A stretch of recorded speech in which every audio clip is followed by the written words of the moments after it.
أعوذ بالله من الشيطان الرجيم. بسم الله الرحمن الرحيم.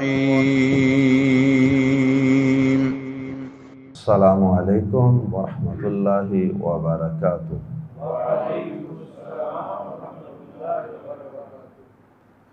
سورہ طٰہٰ آیت نمبر 123 سے 129۔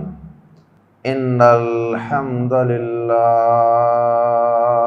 والصلاة والسلام علی رسول اللہ اما بعد۔ اعوذ باللہ السمیع العلیم من الشیطان الرجیم من ہمزہ ونفخہ ونفثہ۔ قال اهبطا منها جميعا بعضكم لبعض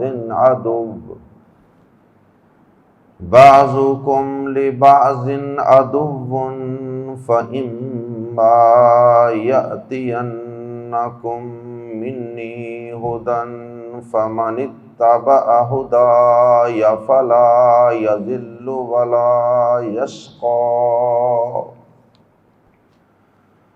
ومن أعرض عن ذكري فإن له معيشة ضنكا ونحشره يوم القيامة أعمى قال رب لم حشرتني أعمى وقد كنت بصيرا قال كذلك أتتك آياتنا فنسيتها وكذلك اليوم تنسى وكذلك نجزي من أسرف ولم يؤمن بآيات ربه ولعذاب الآخرة أشد وأبقى أفلم يهد لهم كم أهلكنا قبلهم من القرون يمشون في مساكنهم إن في ذلك لآيات لأولي النهى ولولا كلمة سبقت من ربك لكان لزاما وأجل مسمى۔ اللہ رب العزت نے حضرت آدم علیہ السلام کو اور ان کی زوجہ محترمہ حضرت حوا علیہ السلام کو جنت میں ٹھہرایا، جنت جیسی عظیم نعمت عطا فرمائی اور اس کے اندر انہیں بے شمار اور بے حد و حساب نعمتیں عطا فرمائی، اور کہا کہ اے آدم اس جنت سے جہاں سے چاہو جتنا چاہو کھاؤ پیو، لیکن صرف ایک پابندی ہے کہ لا تقربا هذه الشجرہ، اس ایک درخت کے پھل کے قریب نہیں جانا۔ آزمائش تھی، امتحان تھا ان کا، اور ابلیس شیطان اس کے متعلق بھی اللہ پاک نے بتا دیا تھا وہ تمہارا دشمن ہے، لیکن اس کے باوجود اللہ رب العزت نے انسان میں ایک فطری کمزوری رکھی ہے، نسیان رکھا ہے کہ وہ بھول جاتا ہے اللہ کے احکامات، اس کے ذہن کے اندر ہر وقت ذہن نشین نہیں رہتے، وہ شیطان کی باتوں میں آ گئے، اس نے قسمیں کھا کھا کے یقین دلایا کہ آپ یہ درخت کھا لیں اور اس جنت کے اندر آپ کو ہمیشہ کی بادشاہت مل جائے۔ اللہ اکبر۔ حضرت آدم علیہ السلام بھول گئے، اور ان کے ساتھ ان کی زوجہ محترمہ وہ بھی ان کے ساتھ ہی، کیونکہ وہ ان کے متحد ہی تھی۔ ہمارے ہاں تو لوگوں نے یہ مشہور کر رکھا ہے نا کہ ہمارے بابا جی آدم علیہ السلام حضرت حوا کی باتوں میں آ کے اس کے پیچھے لگ کے اللہ کی نافرمانی کر بیٹھے، حالانکہ ایسا ہرگز نہیں۔ آدم علیہ السلام کے متعلق اللہ پاک نے کہا ہے فَنَسِيَ آدم علیہ السلام بولے، اور اس کے بعد پھر ان کی زوجہ جو ان کی ماتحت تھیں وہ بھی پھر ان کے ساتھ انہوں نے کہا کہ میاں صاحب کھا رہے ہیں تو چلو۔ اللہ اکبر۔ اس کے بعد اللہ پاک نے جب دیکھا کہ انہوں نے اب میرے احکامات کی تعمیل کے اندر غفلت اور سستی کی ہے، تو اللہ پاک نے پھر اس جنت سے حضرت آدم علیہ السلام اور حضرت حوا کو نیچے زمین پر اتر جانے کا حکم دے دی۔ کہا کہ تم اب اس جنت میں نہیں رہ سکتے، باوجود اس کے کہ گزشتہ آیات میں ہم پڑھ چکے ہیں ثم اجتباہ ربہ فتاب علیہ، اللہ پاک نے آدم علیہ السلام کو چن لیا اور ان کی توبہ کو قبول بھی فرما لی، لیکن اس کے باوجود کہ ان کی توبہ قبول ہو چکی تھی ان کو زمین پر اترنے کا حکم دے دیا، اس لیے کہ اللہ پاک نے ان کو پیدا ہی زمین کی خلافت کے لیے کیا تھا۔ اس سارے واقعے کے اندر اللہ پاک کی ایک مصلحت تھی، حکمت تھی۔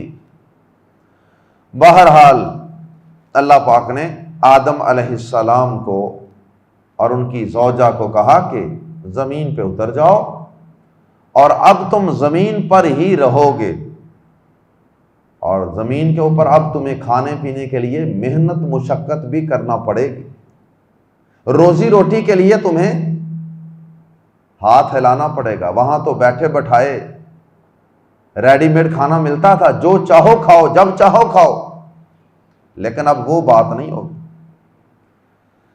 اللہ اکبر۔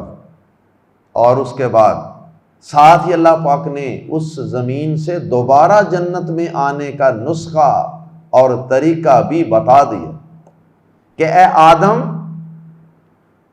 تیرے اور تیری اولاد کے لیے ہمیشہ کے لیے ہمارا یہ قاعدہ اور قانون مقرر کر دیا گیا ہے کہ اس زمین پر تم رہو گے، لیکن اگر تم میں سے کوئی شخص جنت میں دوبارہ آنا چاہتا ہے تو پھر اس کے لیے اسے نیک اعمال کرنے ہوں گے۔ ہماری طرف سے وقتاً فوقتاً وحی آئے گی، آسمان سے پیغام آئے گا، اور اسے جو شخص اس پر ایمان لا کر اسے فالو کرے گا، اس کی پیروی کرے گا، تو اس کے لیے نہ دنیا کے اندر کوئی ڈر خوف ہوگا، وہ دنیا کے اندر بھی ایک اچھی زندگی گزارے گا، پاک صاف ستھری، سیٹسفیکشن اور اطمینان والی، قناعت والی زندگی گزارے گا، اور قیامت کے دن بھی اسے ہم ایک عظیم الشان اور خوبصورت زندگی دیں گے، نعمتوں سے بھرپور زندگی، جنت کی زندگی۔ البتہ جو شخص ہماری طرف سے آنے والی وحی اور پیغام کو نظر انداز کیے رکھے گا، دنیا کا سکون اور اطمینان بھی ہم اس سے چھین لیں گے، اور پھر آخرت کی زندگی بھی اس کے لیے سزاؤں سے بھرپور ہوگی۔ قیامت کے دن ہم اسے اندھا کر کے اٹھائیں گے۔ آیات زیر تفسیر میں اللہ رب العزت نے یہی مضمون بیان کیا، آدم علیہ السلام کا زمین پہ اترنا، اور پھر اس کے بعد زمین پر رہنے کے لیے آسمان سے آنے والی وحی کی اہمیت، اس کی پیروی کی اہمیت اور اس کے فوائد، اور اس وحی کی پیروی نہ کرنے کے دنیاوی اور اخروی نقصانات۔ اللہ رب العزت نے آیات زیر تفسیر میں انہی کا تذکرہ کیا ہے۔ آئیے قرآن مجید کے الفاظ میں پڑھتے ہیں۔ قال، فرمایا، یعنی اللہ پاک نے فرمایا اہبط، اگر اہبط ہوتا تو اس کا معنی تو اتر جا، ایک شخص کے لیے، اور اگر دونوں کے لیے کہنا ہو، چاہے وہ دونوں مرد ہوں چاہے دونوں عورتیں، چاہے ایک مرد اور ایک عورت، تو پھر کہتے ہیں آگے الف لگا دیتے ہیں تثنیہ کا، اہبطا، ملا کے پڑھیں گے قال اہبطا، فرمایا تم دونوں اتر جاؤ، منہا اس جنت سے، من سے ہا جنت، ہا کی ضمیر لوٹ رہی ہے جنت کی طرف، جمیعا اکٹھے، اس کا ترجمہ سب کے سب بھی کیا گیا ہے، تم سب اس سے اتر جاؤ، اور یا پھر اس کا معنی ہے کہ پھر تم دونوں اکٹھے اس سے اتر جاؤ۔ جب دونوں کو کہہ دیا اتر جاؤ تو پھر سب کے سب کہنے کی ضرورت نہیں ہے، پھر اکٹھے ہی اس کا زیادہ مناسب ترجمہ ہے جمیعہ کا۔ بعضکم، تم میں سے بعض، لی بعضن، بعض کا یا بعض کے لیے، عدوٌ دشمن ہے، تم میں سے بعض بعض کے دشمن ہیں، یعنی تمہاری نسل کے اندر جو تمہاری اولاد ہوگی اس میں بعض انسان بعض انسانوں کے دشمن ہوں گے، ایک دوسرے کا خون کریں گے۔ یہ بات تو اللہ پاک نے جب آدم کو پیدا کرنے کا فیصلہ کیا تھا اس وقت بھی اللہ پاک نے فرشتوں کو جو بریفنگ دی تھی اس کے اندر اللہ پاک نے انہیں بتائی تھی، اور پھر فرشتوں نے کہا تھا کہ یا اللہ جب وہ زمین میں خون بہائے گا، فتنہ و فساد بپا کرے گا، تو پھر آپ ایسی ایک مخلوق کو کیوں پیدا کرنا چاہ رہے ہیں، اس میں حکمت کیا ہے؟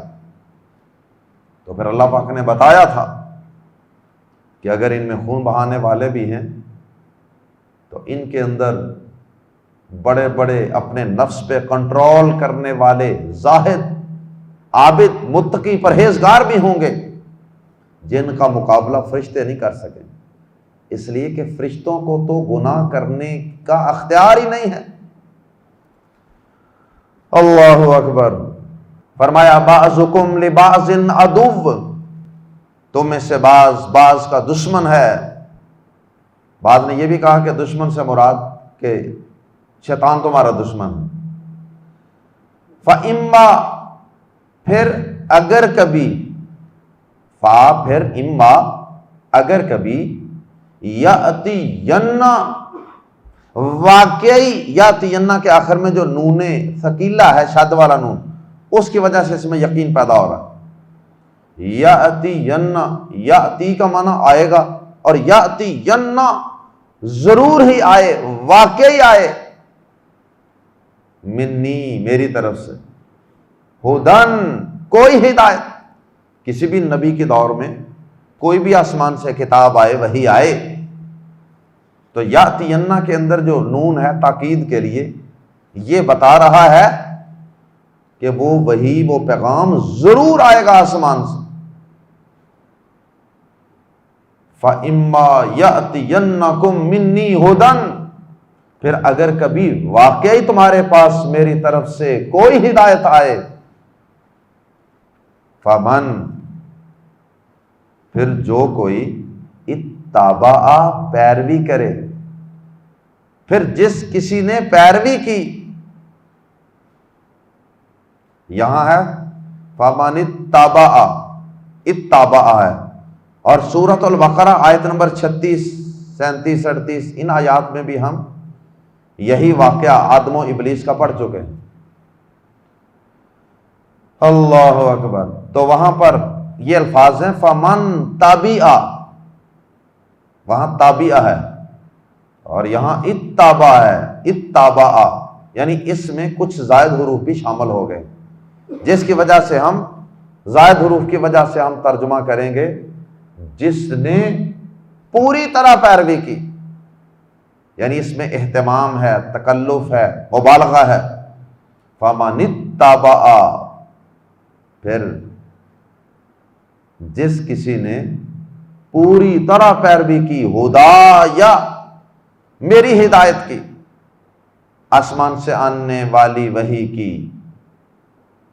اور آج کے دور میں قیامت تک کے لیے اب تو ایک ہی وحی ہے، اور وہ ہے قرآن مجید، اور اس کی تشریح اور وضاحت پیارے نبی صلی اللہ علیہ وسلم سے ثابت شدہ آپ کے صحیح اقوال و افعال، آپ کی سنتیں اور آپ کی احادیث۔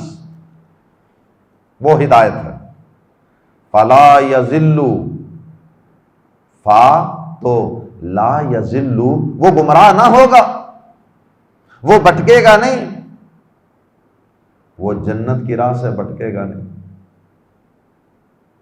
اور جو اس ہدایت کو، اس وحی کو چھوڑ کر کسی درویش کے پیچھے چل پڑے گا، کسی تار کے دنیا کے پیچھے چل پڑے گا، کسی پیر کے پیچھے چل پڑے گا، کسی فقیر کے پیچھے چل پڑے گا، کسی امام کے پیچھے چل پڑے گا، یا اپنے آباء و اجداد کے بنائے ہوئے مذہب اور دین کے پیچھے چل پڑے گا، تو یاد رکھنا کہ وہ شخص ہدایت نہیں پائے گا۔ ہدایت کی جو پیروی کرے گا گمراہی سے صرف وہی بچے گا، باقی جتنے بھی لوگ ہیں وہ گمراہی سے نہیں بچ سکتے۔ بھلے سے کوئی شخص کسی بڑے دستار والے، کسی بڑے جبے والے کے پیچھے چل پڑو، لیکن اللہ کی طرف سے اترنے والی ہدایت صرف اور صرف یہ گمراہی سے بچنے کا سرٹیفکیٹ ہے، اس کے علاوہ کسی اور کی تسلی نہیں ہے۔ یقینی نہیں ہے کہ کسی اور کے پیچھے چلیں گے تو گمراہی سے بچیں گے کہ نہیں۔ اس لیے تو پیارے نبی صلی اللہ علیہ وسلم نے فرمایا تھا آپ نے آخری ادوار میں، اپنے آخری ایام میں، کہ تمہارے اندر ترکت فیکم شیئین، تمہارے اندر دو چیزیں چھوڑ کے جا رہا ہوں، ایک اللہ کی کتاب ہے، کتاب اللہ و سنتی، ایک اللہ کی کتاب، اور دوسری میری سنت، میرا طریقہ۔ اگر ان دونوں کو تم مضبوطی سے تھام لو گے تو تم کبھی گمراہ نہیں ہوگے۔ تو فرقہ واریت کے اندھیروں میں، اختلافات کے اندر گری ہوئی امت اور فرقوں میں بٹی ہوئی اس امت کے لیے صرف اور صرف ایک ہی رستہ ہے گمراہی سے بچنے کا، ہدایت پر آنے کا، اور وہ کیا ہے؟ وحی الہی کی پیروی۔ فلا یضل، پس وہ نہ گمراہ ہوگا، ولا یشقی، اور نہ مصیبت میں پڑے گا، یا اس کا ترجمہ کیا گیا ہے اور نہ وہ بدبخت ہوگا، بدبخت اور بد نصیب ہوگا۔ اللہ اکبر۔ سب سے بڑی بدبختی، سب سے بڑی مصیبت اور تکلیف کیا ہوگی؟ کہ انسان جنت کی بجائے جہنم میں گر جائے۔ یہ سب سے بڑی بدبختی اور بدقسمتی ہوگی کسی انسان کی، اور سب سے بڑی مصیبت بھی یہی ہوگی۔ اس لیے اس کا ترجمہ کر لیں، ولا یشقی، اور نہ مصیبت میں پڑے گا یا نہ وہ بدبختی میں پڑے گا۔ اور دوسرے مقام پہ اللہ پاک نے یہ بھی فرمایا، کئی مقامات پہ قرآن مجید میں اس کا تذکرہ ہے، اس قصے کا۔ تو دوسرے مقام پہ اللہ پاک نے یہ بھی فرمایا کہ جو ہماری پیروی، میری ہدایت کی پیروی کرے گا نا، فلا خوف علیہم ولا ہم یحزنون، تو نہ تو ان پر کسی قسم کا خوف ہوگا اپنے مستقبل کے متعلق، کہ پتہ نہیں آئندہ لمحے کیا ہونے والا، پتہ نہیں کل کیا ہوگا، پتہ نہیں 6 مہینے بعد کیا ہوگا، اور ولا ہم یحزنون، اور نہ وہ اپنے ماضی کے متعلق غمگین ہوں گے، پریشان ہوں گے کہ میں نے ایسے کیا ہوتا، میں یوں کر لیتا۔ یہ دو چیزیں انسان کو کھا جاتی ہیں۔ اللہ اکبر۔ تو دو فوائد اللہ پاک نے وہاں بیان کیے، اور 2 فوائد اللہ پاک نے اس آیت مبارکہ میں بیان کیے۔ تو دنیا کے اندر اللہ کی ہدایت اور وحی کے علاوہ کوئی ایسی چیز نہیں ہے، کوئی ایسا نظام نہیں ہے، کوئی ایسا شخص نہیں ہے کہ جس کے پیچھے چلنے پر یہ گارنٹی اور یہ یقین دہانی کروائی جائے۔ اور سورہ نحل کے اندر اللہ پاک نے ایک اور بات بھی بیان فرمائی، فرمایا من عامل صالحا من ذکر او انثی وہو مؤمن، جو بھی کوئی تم میں سے نیک عمل کرے گا، چاہے وہ مرد ہے چاہے عورت، فرمایا شرط یہ ہے کہ وہ مومن ہو، ایمان عقیدہ صحیح ہو، فَلَنُحْيِيَنَّهُ حَيَاةً طَيِّبَةً، ہم اسے ایک بڑی پاکیزہ اور صاف ستھری زندگی عطا فرمائیں۔ اللہ اکبر۔ وَلَنَجْزِيَنَّهُمْ أَجْرَهُمْ بِأَحْسَنِ مَا كَانُوا يَعْمَلُونَ، اور انہیں اگلی زندگی میں آخرت کے اندر بھی ان کے اعمال کا بہترین بدلہ عطا فرمائے۔ اللہم اجعلنا منہم۔ اگلی آیات کے اندر اب اس کا نقصان بیان کیا، پہلے تو فوائد بیان کیے نا اس سے ہدایت کی پیروی کرنے، اب اس سے اعراض کرنے کے نقصانات۔ وَمَنْ أَعْرَضَ، اور جو کوئی اعراض کرے گا اور جس نے منہ پھیرا، عن ذکری، میری نصیحت سے۔ ذکر قرآن مجید کو بھی کہا گیا، انا نحن نزلنا الذکر، بے شک ہم ہی اس ذکر کو نازل کرنے والے ہیں، وَإِنَّا لَهُ لَحَافِظُونَ، اور بے شک ہم ہی اس کی حفاظت کرنے والے ہیں۔ تو ذکر یاد دہانی، ریممبرنس، مراد قرآن مجید ہے، مراد وہی ہی ہے جس کا پیچھے ذکر ہوا۔ وَمَنْ أَعْرَضَ عَنْ ذِكْرِي، قرآن مجید مراد ہے اور اس کی وضاحت حدیث۔ اور جس نے اعراض کیا، منہ موڑا، منہ موڑنے سے کیا مراد ہے؟ اس پر ایمان نہ لایا، اس کی نہ تلاوت کی، نہ اس کو سمجھا، نہ اس پہ عمل کیا، نہ اس کے مطابق زندگی گزاری۔ وَمَنْ أَعْرَضَ عَنْ ذِكْرِي، اگرچہ سیاق و سباق کے مطابق اس سے مراد کافر ہیں جو قرآن مجید پر ایمان نہیں لاتے تھے، لیکن ضمناً اس کے اندر ہر مسلمان بھی داخل ہے جو قرآن مجید کو نظر انداز کیے بیٹھا ہے، ساری دنیا کے سارے علوم سیکھتا پڑھتا ہے، میڈیکل کی تعلیم، انجینئرنگ کی تعلیم، بڑی بڑی مشکل کتابیں پڑھ لیتا ہے، اور ایک وہ کتاب جو آپ کو زندگی سکھاتی ہے، زندگی گزارنے کا ڈھنگ سکھاتی ہے، وہ نہیں سیکھتا۔ جو آپ کو دنیا اور آخرت میں کامیابی کی گارنٹی دیتی ہے، اس کتاب کو نہیں سیکھتا۔ کیا جب ہماری بچیاں یا بچے پریکٹیکل لائف میں جاتے ہیں تو کیا وہاں ان کو جن مسائل کا سامنا کرنا پڑتا ہے، جو پریشانیاں فیس کرنی پڑتی ہیں زندگی کے اندر، مشکلات تو آتی ہی آتی ہیں نا پھر، تو کیا وہاں ان کا math, physics, chemistry, biology, engineering, commerce, یہ سارے علوم و فنون کیا آگے بڑھ کر اس کی کوئی ہیلپ کرتے ہیں؟ کیا اس سے کچھ گائیڈ کرتے ہیں؟ سارے ہاتھ باندھ کے تماشا دیکھ رہے ہوتے ہیں۔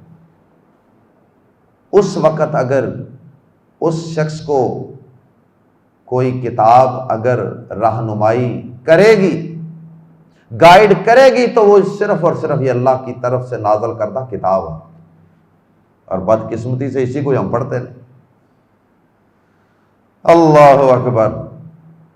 وَمَنْ أَعْرَضَ، اور جس نے منہ پھیر لیا، عن ذکری، میرے ذکر سے، میری نصیحت سے، فَإِنَّ، تو یقیناً، لَهُ، اس کے لیے، معیشتاً، گزران ہے، معیشت ہے، زندگی مراد ہے، کھانا پینا مراد ہے، معیشت اردو زبان میں بھی یہ لفظ استعمال ہو، اس کے لیے اس کی گزران، اس کی زندگی، اس کی معیشت زن کا تنگ ہے، تو اس کے لیے اس کی معیشت یا اس کی زندگی تنگ کر دی جائے۔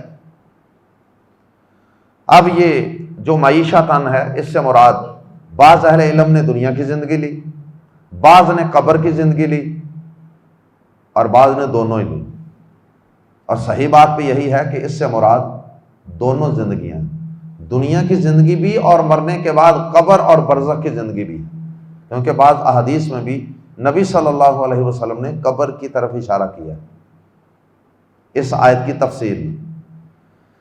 اللہ اکبر۔ اب دنیا کے اندر گزران دیکھ لیں، امیر بھی رو رہا ہے، غریب بھی رو رہا ہے، کروڑ پتی بھی رو رہے ہیں، اربوں پتی بھی بے چین اور بے قرار رہتا ہے، دل کا سکون ہے۔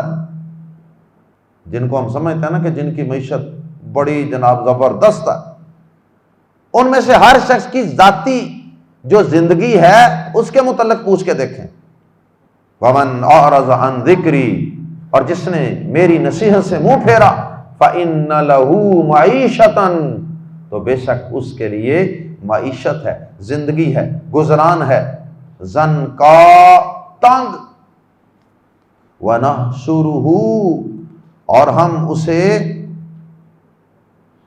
اٹھائیں گے، حشر میدان محشر میں جمع کرنا، وَنَحْشُرُهُ، اور ہم اسے جمع کریں گے یا اٹھائیں گے، یوم القیامت، قیامت کے دن، اعمیٰ، اندھا کر کے، قیامت کے دن بطور عبرت۔ اور تو پتہ نہیں کیا کیا سزائیں ملنی ہے جہنم میں، لیکن ایک سزا عبرت کے لیے۔ اور قال، وہ کہے گا، ربی، اے میرے رب، لما، کیوں، حشرتا، تو نے اٹھایا، نی، مجھے، اعمیٰ، اندھا کر کے، وقد، حالانکہ یقیناً، واو، حالانکہ، قد، یقیناً، کنتو، تھا میں، بصیرا، دیکھنے والا، آئی واز سینگ، میں تو دیکھتا تھا، وقد کنت بصیرا، میں تو دیکھنے والا تھا۔ قال، اللہ پاک فرمائیں گے، کذالک، اسی طرح، اتت، آئی تھی، کا تیرے پاس، آیاتنا، ہماری آیات، فنسیتہا، یعنی جس طرح آج ہم نے تجھے اندھا کر دیا نا، اسی طرح ہم نے تجھے دنیا کے اندر تیرے پاس آیات بھیجی تھی، تجھے بینائی عطا کی تھی، فنسیتا، فاتو، نسیتا، تو نے بلا دیا تھا، ہاں انہیں، اور بلا دینے سے مراد یہاں وہ نہیں ہے جو حافظ قرآن حفظ کر کے بلا دیتے ہیں نا، وہ مراد نہیں۔ سیاق و سباق آگے پیچھے دیکھیں نا، اس سے اگلی آیات میں بھی ایمان لانے کا ذکر آئے گا، تو اس سے مراد، بلانے سے مراد نظر انداز کر دینا، پس پشت پھینک دینا اللہ کی آیات کو۔ آیات دو قسم کی، ایک سورج، چاند، ستارے، پھول، تتلیاں، ہوائیں، پانی، چشمے، یہ ساری چیزیں بھی تو اللہ تعالیٰ کی آیات ہیں نا، اللہ کا پتہ دیتی ہیں، اللہ کی توحید کا، اللہ کی تخلیق کا، اس کے خالق مالک ہونے کا پتہ دیتی ہیں، یہ بھی اللہ کی آیات ہیں، آفاق کے اندر، کائنات میں پھیلی ہوئی نشانیاں، ان پر بھی اگر کوئی انسان غور کرے تو وہ یقیناً اس نتیجے پر پہنچے گا کہ کوئی کائنات کا خالق ہے، مالک ہے، رازق ہے، منتظم ہے، آرگنائزر ہے۔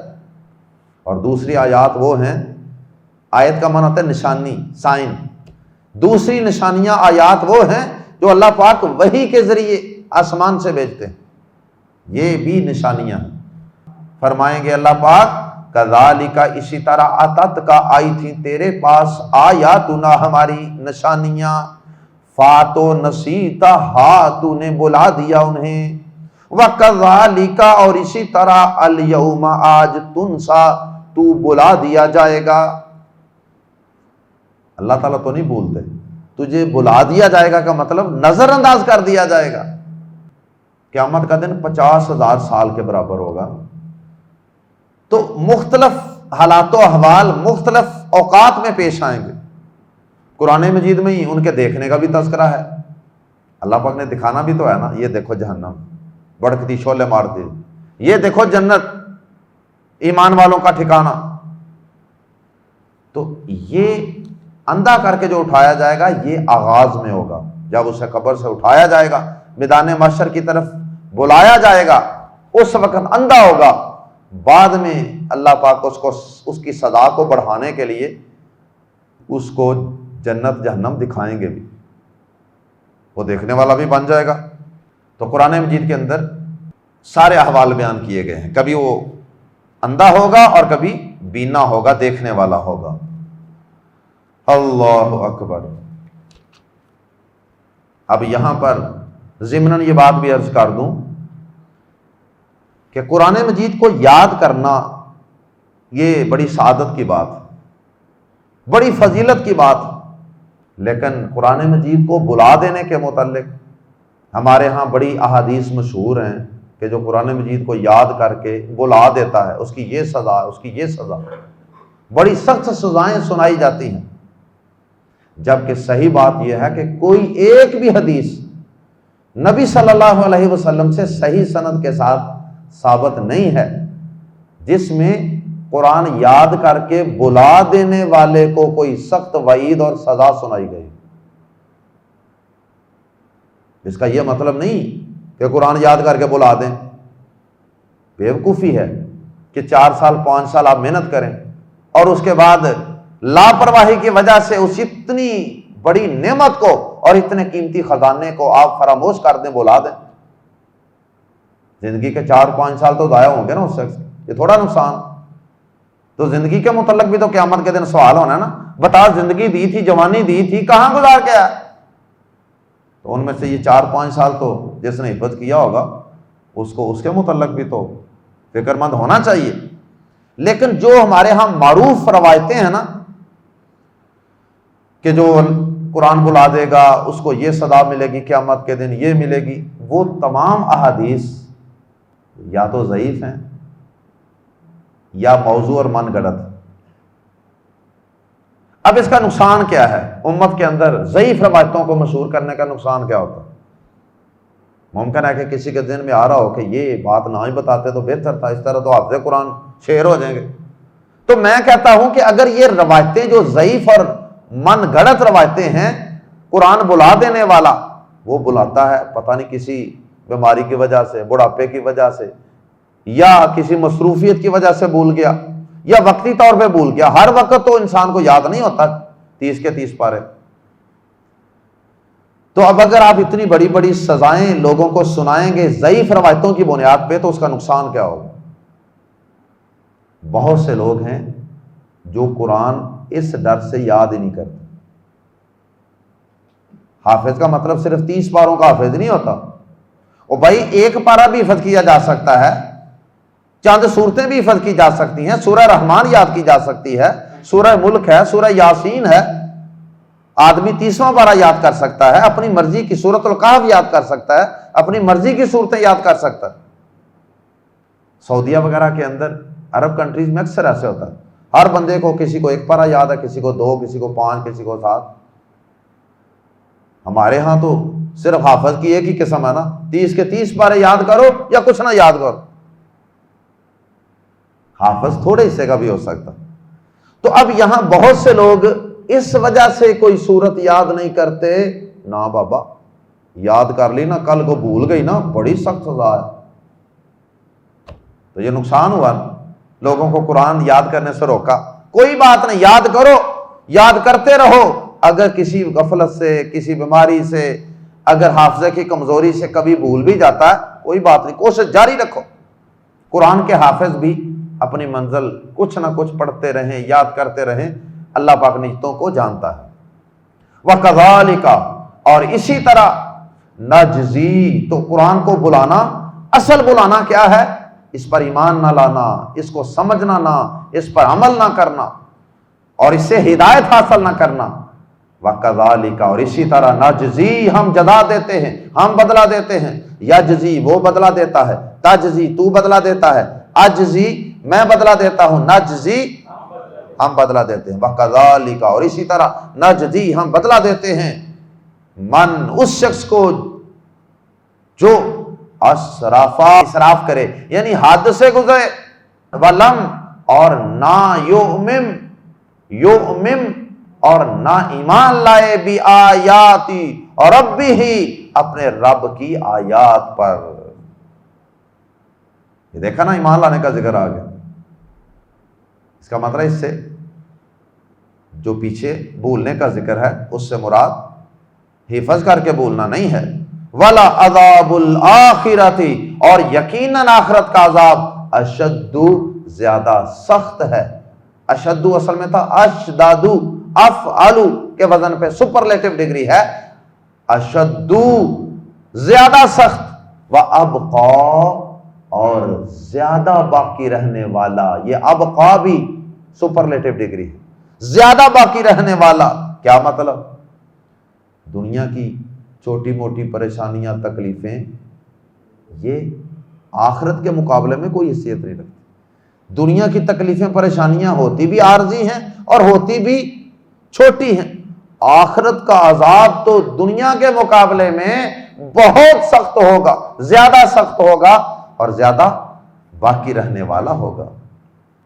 افلم، پھر کیا، کیا، فا تو، یا پھر افا، اردو میں ترجمہ جب کرتے ہیں فا کا پہلے کا بعد میں، اردو زبان کے اسلوب کے مطابق، افا پھر کیا، لم نہ یہدی ہدایت کی، رہنمائی کی، لہم ان کی، افا لم یہدی لہم، پھر کیا اس بات نے ان کی رہنمائی نہیں کی؟ کس بات کی؟ کم اہلکنا، کتنے ہی ہم نے ہلاک کر دیے، قبلہم ان سے پہلے، من القرون زمانے کے لوگ، قرن کی جمع قرون، مراد زمانے اور مراد ہے زمانوں کے لوگ۔ پھر کیا اس بات نے ان کی رہنمائی نہیں کی؟ یعنی اس سے بھی انہوں نے سبق نہیں سیکھا کہ یہ آتے جاتے سفر کرتے یہ دیکھتے ہیں قوم عاد، سمود، اصحاب مدین، قوم لوط، سب کے تباہ شدہ کھنڈرات اور ان کی آبادیوں کو دیکھتے ہیں، کیا اس سے بھی انہوں نے کوئی ہدایت نہیں لی؟ یمشونا، یہ چلتے پھرتے ہیں، فی مساکنہم، ان کے رہنے کی جگہوں، مسکن کی جمع مساکن، ان کے رہنے کی جگہوں میں یہ چلتے پھرتے ہیں جہاں کبھی وہ بڑی بڑی قومیں آباد تھیں۔ اس سے بھی کوئی انہوں نے سبق نہیں سیکھا، کوئی رہنمائی نہیں لی انہوں نے۔ ان فی ذالک، بے شک اس میں، لم زبر یقیناً، آیات، کئی نشانیاں ہیں، بلکہ کئی عظیم نشانیاں ہیں۔ آیات نکرہ ہے، ترجمہ کر سکتے ہیں عظیم نشانیاں، بڑی نشانیاں ہیں، لی کے لیے، کس کے لیے؟ اولی والے، انہا عقلوں،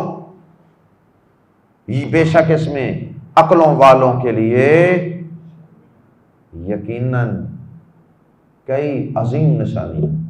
ولولا، اور اگر نہ ہوتی، کالمتن وہ بات، سابقت جو گزر چکی ہے، جو پہلے ہو چکی ہے، میرے ربی کا، تیرے رب کی طرف سے، وہ کیا بات ہے؟ ایک تو یہ ہے کہ اللہ پاک نے اپنے اس پہ لکھوا دیا، ان رحمتی سبقت غضبی، میری رحمت میرے غصے پر حاوی ہے، یہ پہلے سے طے ہو گئی ایک بات، اس لیے اللہ پاک فوراً عذاب نہیں دیتا۔ اسی طرح اللہ پاک نے یہ بھی بات طے کر رکھی ہے کہ میں نے ہر انسان کو، ہر قوم کو ایک خاص وقت تک کے لیے مہلت دینی ہے، شاید وہ سدھر جائے۔ ایک یہ بات بھی ہے کہ مہلت دینے کا یہ فائدہ بھی ہوتا ہے کہ کوئی بندہ خود تو کافر ہی رہے لیکن اس کے ہاں بچے پیدا ہوں گے 2 4 5، تو ہو سکتا ہے اس کے بچوں میں سے کوئی مسلمان ہو جائے۔ تو اللہ پاک کی یہ مصلحتیں طے شدہ ہیں۔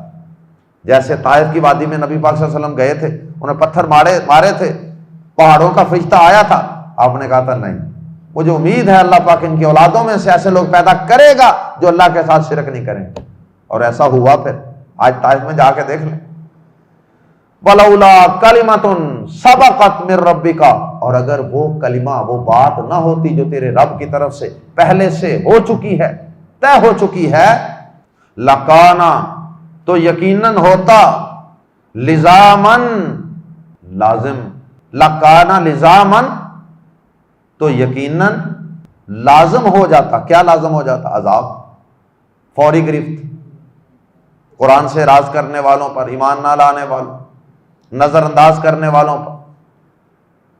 اور اگر وہ بات نہ ہوتی جو تیرے رب کی طرف سے پہلے طے ہو چکی ہے، لَكَانَ لِزَامًا، تو ہو چکا ہوتا لازم، کیا لازم ہو جاتا؟ جو پہلے لوگوں پر لازم ہوا تھا، یعنی عذاب۔ یہ قرآن مجید کا اسلوب ہے عربی زبان کا کہ ایک بات، ایک سبب اور بھی آگے بیان کیا، وہ بعد میں بیان کیا۔ وَأَجَلٌ مُّسَمًّى، اور ایک مقرر وقت نہ ہوتا، اس کا تعلق پہلے کے ساتھ۔